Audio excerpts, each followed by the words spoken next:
नमस्कार दोस्तों, नई कृषि दर्शन में आपका स्वागत है। और आज मैं पहुंच चुका हूं उत्तर प्रदेश के सिवली कानपुर देहात में श्री राघव गोवर्धन गौशाला। और यह काफ़ी महत्वपूर्ण वीडियो हो क्योंकि इस गौशाला की शुरुआत जो है 10 लवारिस या एक्सीडेंटल जो गाय होती है उससे इस गौशाला की शुरुआत की गई थी। 2012 में जो है शुरू किया गया था। और आज इस गौशाला में लगभग 150 जो है गौवंश है। कैसे इसको मैनेज किया जाता है, क्या उनके मन में इच्छा या गौशाला जो है उन्होंने खोल दिया, सारा कुछ हम आपको इस वीडियो में जानकारी देंगे। उसके पहले मैं कहूँगा कि यदि आप हमारे चैनल पर नए आए हैं तो कृपया इस चैनल को सब्सक्राइब कर लीजिए ताकि हर आने वाला वीडियो का नोटिफिकेशन आपको मिलता रहे। तो चलिए इस गौ भक्त से हम बात करते हैं कि कैसे इस पूरे गौशाला का संचालित करते हैं, वो भी निस्वार्थ भाव से जो है सेवा करते हैं और कैसे इसका मैनेज करते हैं। नमस्कार सर, सबसे पहले आपका हमारे चैनल पर स्वागत है। आप अपना एक छोटा सा परिचय हमारे दर्शकों को दे दीजिए कि यह गौशाला कहाँ पर स्थित है और आप कितने वर्ष से जो है इस गौशाला में लगे हुए हैं और इस गौशाला में आने के पीछे जो है रीज़न क्या है। जी, सादर जय गौ माता सभी को। मैं सबसे पहले नई कृषि दर्शक के सभी व्यूवर्स का बहुत बहुत शुभकामनाएं और धन्यवाद करता हूं, एवं आपका भी साथ में। मेरा नाम राघव शुक्ला है, मैं कानपुर देहात सिवली से बिलोंग करता हूं। यह श्री राघव गोवर्धन गौशाला समिति सिवली कानपुर देहात उत्तर प्रदेश में स्थित है। इस गौशाला की स्थापना सन 2012 में की गई थी। 21 बेसहारा रोड पर घूम रही गायों को इकट्ठा करके और निरंतर यहाँ पे जो भी इंजर्ड गौवंश होते हैं और विकलांग गौवंश होते हैं उनको लाकर यहाँ पर प्रॉपर उनका इलाज किया जाता है, उनका संरक्षण एवं संवर्धन किया जाता है। तो आपके मन में इच्छा कैसे हुआ सर कि हमें देसी गौ पालन करना? देसी गौवंश की जो सेवा है, भारतीय देसी गौवंश की, जिसे कामधेनु कहा गया है, वो आर्थिक, सामाजिक, आध्यात्मिक या वैज्ञानिक किसी भी रूप से आप देखेंगे तो गौ माता की महिमा का वर्णन भरा पड़ा है हमारे वेद पुराण में। तो गौ सेवा सबसे बड़ी सेवा है और जन्म से हमें गौ माता से लगाव था और कई महान संतों का आशीर्वाद और सानिध्य भी प्राप्त हुआ है, जिनकी प्रेरणा से ये प्रकल्प आज लगातार विस्तारित हो रहा है और हम ज़्यादा से ज़्यादा प्रयास कर रहे हैं कि लोग जुड़ें और गौ सेवा से प्रेरित हों। ये गौशाला पूरे दूर में फैला हुआ है सर, तो क्या ये गवर्नमेंट की ज़मीन है या आप अपनी ज़मीन पर खुद जो है गौशाला? नहीं सर, जो भी ये गौशाला का ग्राउंड है, एरिया है, ये स्वयं निजी ज़मीन है। और जो कितने बीघा? ये पूरा 2 एकड़ में पूरा है अभी गौशाला का, और 5 एकड़ में गायों के गौचारण के लिए गौचरा है जी। और जो भी निर्माण भी आपको दिख रहा है ये गौ भक्तों के सहयोग से और स्वयं की व्यवस्था से है। तो अभी आपके पास कितने गौवंश है? अभी 150 से अधिक गौवंश है हमारे पास और टोटल भारतीय देसी गौवंश है, जिसमें से कई इंजर्ड गौवंश है, 3 पैर के हैं, नेत्रहीन है और सब बचाए हुए रेस्क्यू किए हुए गौवंश हैं जी। ये गौ माता इस गौशाला की प्रथम गौ माता है और इनकी ये पूरी गर्दन कटी हुई थी, पूरी कट के लटक गई थी। स्वयं हमने ये पूरे इनके टाँके लगाए थे, 100 से ज़्यादा टाँके लगे हुए हैं। और ये शारदा मैया है, ऐसी मान्यता भी है कि कोई इनसे कुछ भी कहता है अपना तो उसका मनोकामना पूरा करती है गौ माता। और ये बहुत ही सीधी गौ माता है। जब हमने टाँके लगाए थे तो स्वाभाविक रूप से अगर किसी गौवंश के एक सुई भी लगाते हैं तो उसको थोड़ा बहुत दिक्कत होती है, लेकिन जब हमने इनके टाँके लगाए तो इन्होंने सर भी नहीं हिलाया, कान भी नहीं हिलाया, किसी को पकड़ना भी नहीं पड़ा और इनका पूरा ट्रीटमेंट हुआ गौ माता का। तो अभी ये टोटल शेड कितना है सर आपके पास? देख रहे हैं कि अभी यहाँ शेड है और एक यहाँ शेड है उजड़ा हुआ।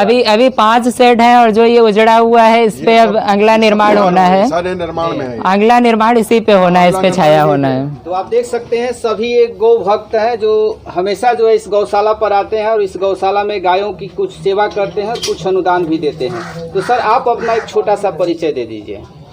मेरा नाम अशोक कुमार है और मैं गौ भक्त हूँ और हम गौ सेवा से ही जुड़े हुए हैं और हम चाहते हैं कि हमारे साथ ज़्यादा से ज़्यादा लोग जुड़ें और गौवंश और गौ की सेवा करें, जिससे हमारे गौओं को उद्धार हो और हमारे प्रति गौओं की भावना हो। हम यही चाहते हैं कि सब सुखी रहें और सबका विकास हो और खूब गौ से जुड़े। अपना एक छोटा सा परिचय दे दीजिए सर।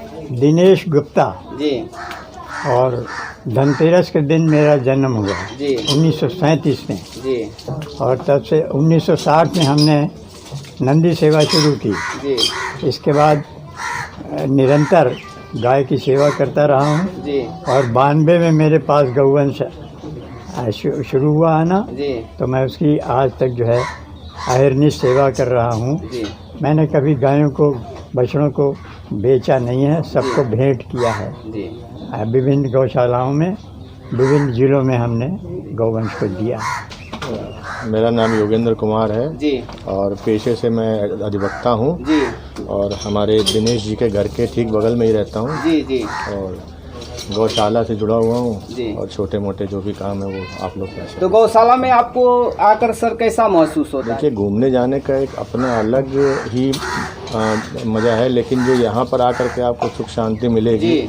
और जो आपको यहाँ का वातावरण मिलेगा वो आपको कहीं नहीं मिलेगा। जी तो घूमने जाने के लिए तो देखिए आप कहीं भी चले जाएं, लेकिन आपको जो चीज़ यहाँ पर मिल जाएगी, जी। इतनी सारे गोवंश हैं और गाय और ये जो प्राकृतिक चीज़ें हैं वो आपको हर जगह नहीं मिलेंगी। जी मेरा नाम संतोष खंडेलवाल है जी और मैं कानपुर में ही रहता हूँ। जी अभी हम लोग यहाँ पर 1 साल से ही जुड़े हैं गौ सेवा से। जी हर 1-1.5 महीने में हम लोग का यहाँ पर आना होता है। जी। जो सेवा हमसे हो सकती है वो हम यहाँ पर करते हैं और करते रहेंगे जीवन। नहीं, आपकी जो है तरक्की करेगा। ये सेट बनाया है सर, इसका सेट का लंबाई चौड़ाई कितना होगा सर? ये वाला जो सर सेट है ये 25 बाई 44 है जी और जो बाकी बड़े अब सेट नए वाले बन रहे हैं वो सब सेट ऊंचे हैं, बड़े हैं और कंफर्टेबल ज़्यादा हैं गौ माता के। सेट बनाने में तो काफी जो है खर्च लगा होगा सर, जी। क्योंकि जो भी गौवंश है जी। ये तो जो है बिना प्रॉफिट के आप रखे हुए जी, हैं। जी, ये सारा कुछ कैसे मैनेज कर लेते हैं? ये सर? पूरा मेरे सहयोगियों के द्वारा ही होता है और जो आपको मेरे आसपास दिख रहे हैं ये मेरे प्रमुख सहयोगी हैं गौशाला के, जो पूर्ण रूप से गौ सेवा और गौशाला के लिए समर्पित भाव से लगे हुए हैं। और थोड़ा बहुत मेरा प्रोडक्ट से भी हो जाता है, जैसे खाद या जो भी है उससे थोड़ा बहुत होता है, बाकी मेरा सहयोग भी खूब मिलता है।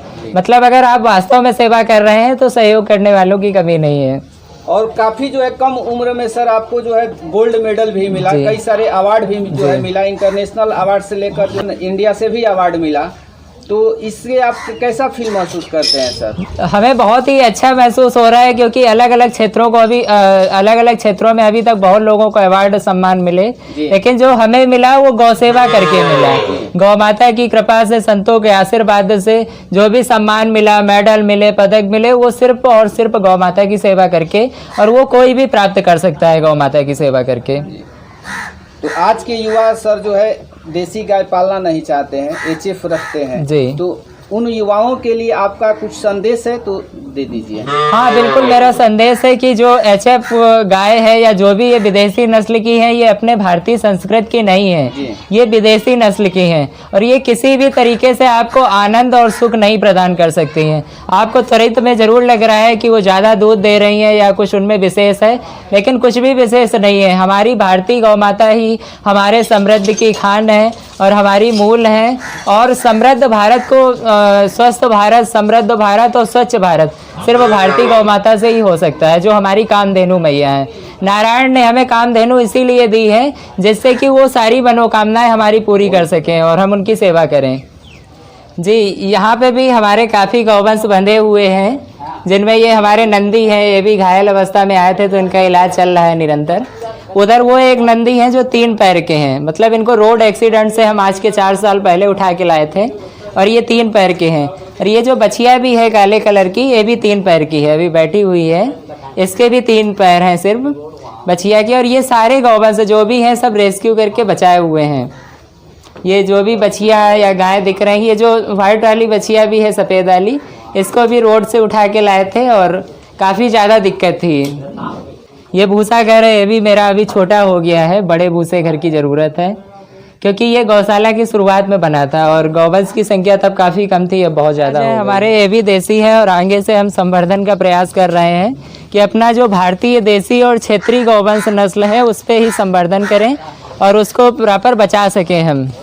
ये हमारी देसी काफ़ी बछियाँ हैं जिनका हम आगे से संवर्धन करके इनको और अच्छा कर रहे हैं। लोगों को लगता है भारतीय देसी गौ माता दूध नहीं देती है, लेकिन अगर हम विश्व रिकॉर्ड की बात करें तो सिर्फ साहिवाल गाय का ही सबसे ज़्यादा विश्व रिकॉर्ड है दूध देने में।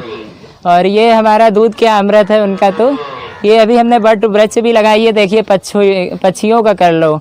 यहाँ पे लाखों की संख्या में जीव जंतु और पक्षी भी हैं, इनको हम मारने नहीं देते हैं। मेरी जानकारी में और इस क्षेत्र में कोई एक छोटे से भी किसी जीव को नहीं मार सकता है। ये यहाँ पे अभी गोपेश्वर महादेव जी की भी स्थापना की है, कुछ गौ भक्तों ने महादेव जी की स्थापना की है। ये अभी नया निर्माण कार्य शुरू हुआ है, जो बगल वाला शेड है ठीक उसी साइज का ये दूसरा शेड बन रहा है। ये भी बच्चे सब दूध पूरा अपनी माँ का दूध पीते हैं ये लोग, और दूध पी के फिर पूरा दिन टहलते हैं। काफ़ी गौवंश उधर भी बंधा हुआ है, वहाँ भी एक 3 पैर की गौ माताएँ हैं उधर, और ये सभी गौवंश बचाए हुए हैं। नंदी हैं, 4 नंदी हैं उधर और कुछ बछियाँ हैं। वो जो किनारे वाली गौवंश दिख रहा है वो नेत्रहीन भी हैं गौ माता। लगभग 30 से ज़्यादा गौ माताएँ यहाँ पे विराजमान है। ये अभी नया सेट बनाया गया है और इसमें कई सारी चीज़ों का इनका चारा और पानी वगैरह की भी व्यवस्था की गई है यहाँ पे पूरी। ये नया निर्माण है इधर, ये भी पूरा सेट है, और ये हम मुख्यतः ये संवर्धन के लिए ही तैयार कर रहे हैं। ये वाला सेट यहाँ पे जो भी नंदी रहेंगे या गौ माता, उनका संवर्धन का पूरा केंद्र रहेगा। ये हमारी काफ़ी गौ माताएँ हैं यहाँ पे।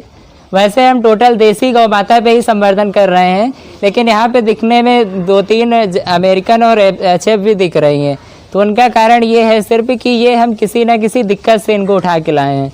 तो जीव हैं ये, तो इनको भी हम हटा नहीं सकते हैं, तो साथ में इनको भी करना पड़ रहा है, लेकिन आगे से इनको अलग करने का प्रयास है और भारतीय देसी गौवंश मेरा अलग रहेगा। फ्यूचर आपका प्लान क्या है सर? सर इन फ्यूचर मेरा मुख्य प्लान यही है कि ज़्यादा से ज़्यादा लोग गौ सेवा से जुड़ें, और जुड़ेंगे तभी जब उनको आर्थिक रूप से लाभ दिखेगा गौ माता से, क्योंकि आध्यात्मिक लाभ हर व्यक्ति के नहीं समझ में आता है। तो आर्थिक रूप से लाभ दिखेगा तभी जुड़ेंगे। तो ज़्यादा से ज़्यादा हम प्रोडक्ट पे अपना फोकस कर रहे हैं, प्रोडक्ट तैयार कर रहे हैं, और देसी गौवंश की नस्ल का संवर्धन करके ज़्यादा से ज़्यादा गौ माताएँ जब हमारी अमृत तुल्य दूध प्रदान करेंगी तो लोग उनको रखेंगे। ये मशीन भी गौ माता को उठाने वाली है। जो वृद्ध गौ माताएँ गौशाला आ जाती हैं, जो अपने पैरों से नहीं उठ सकती हैं, मतलब अशक्त होती हैं, उनको ये मशीन हम लोगों ने यहाँ पे उपलब्ध की है। इस मशीन के माध्यम से हम गौ माता को उठाते हैं। इस मशीन को काउ लिफ्टिंग मशीन के नाम से जाना जाता है, और आगे से हम और भी बहुत सारी ऐसी मशीन कलेक्ट करने की योजना में है, जिनसे हम ज़्यादा से ज़्यादा गौवंश की रक्षा कर पाएँ और उनको बचा पाएँ, जैसे एक्सरे मशीन। और मतलब टोटल हम चाहते हैं जिस प्रकार से एक आदमी का और मानव का इलाज हो सकता है, उसी प्रकार हमारे गौवंश और अन्य जीव जंतुओं का भी होने लगे। जय गौ माता। जानकारी दी है सर, आपका बहुत बहुत जी धन्यवाद। जय गौ माता।